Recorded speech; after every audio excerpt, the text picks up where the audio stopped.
merci beaucoup d'être avec nous, en direct du Salon Ciel. Alors on vient tout juste de sortir de la conférence, immobilier d'entreprise, lyonnais. Qu'en ressort-il? Que retenez-vous de cette conférence? Alors d'abord, on a essayé de donner une présentation exhaustive de l'ensemble des classes d'actifs, donc que ce soit les locaux de logistique, les locaux d'activité, les bureaux, les commerces et bien sûr le marché de l'investissement.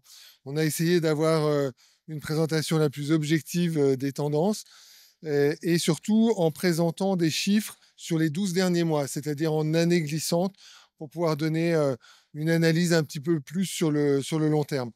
Ce qui ressort, c'est que je dirais que le marché de la logistique, on a une certaine reprise du marché de la logistique par rapport aux 12 derniers mois précédents. C'est une classe d'actifs qui est un peu plus résiliente que les autres et qui a tendance à anticiper un peu des tendances. Ce qui ressort aussi, c'est que le marché de l'activité a été assez impacté, mais finalement arrive à rebondir avec notamment des valeurs assez positives sur notamment l'Est lyonnais. Sur la partie du marché des bureaux, on a eu une année assez difficile, enfin un trimestre assez difficile, mais finalement, quand on ramène les choses à une année, on a affaire à un marché qui certes a moins de transactions, de grandes transactions, mais qui arrive à se tenir relativement bien par rapport aux années précédentes et notamment qui alimente un marché très central et très orienté vers le neuf, ce qui soutient des valeurs locatives assez élevées et qui continuent d'augmenter malgré un marché de l'offre qui commence à augmenter et un taux de vacances qu'on n'avait jamais eu jusqu'à présent et ce qui pourrait constituer en fait euh, un marché de l'offre avec une offre qui est structurellement vacante parce que trop loin, trop obsolète et que ne correspondant plus au marché. Pardon. Enfin, les commerces, on a un collègue qui était relativement optimiste par rapport au marché, ce qui, je pense, correspond plus à des nouvelles manières de consommer et qui permet certaines rotations sur le marché, avec plus de rotation, mais pas forcément plus de volume sur le marché. Et enfin, le marché de l'investissement, une certaine prudence parce que pour l'instant, les OAT se sont stabilisés. On n'a pas eu encore d'indication pour que le niveau des OAT change.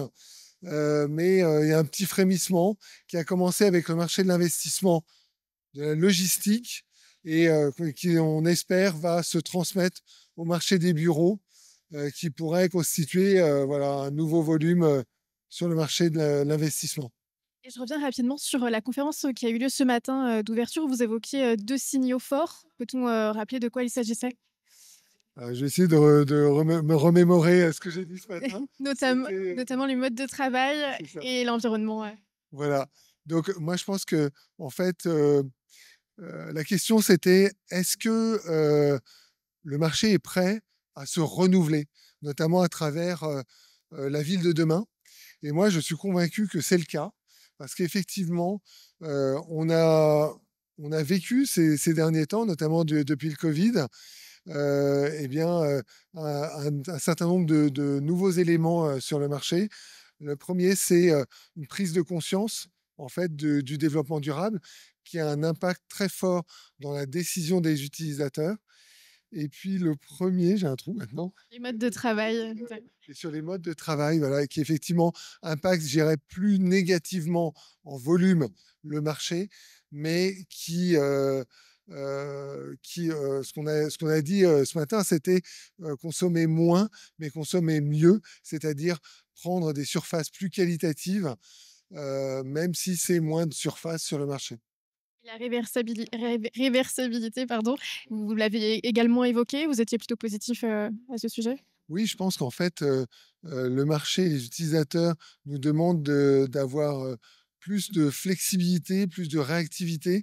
Et je pense que la durée de vie aussi des bâtiments a tendance à se réduire. Et pourtant, il faut quand même pas mal de temps pour construire un bâtiment.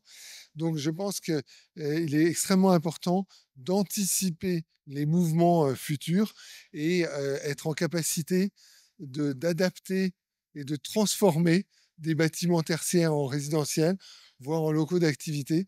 Et c'est tout le challenge de la réversibilité. Merci beaucoup d'avoir été avec nous. Je vous en prie.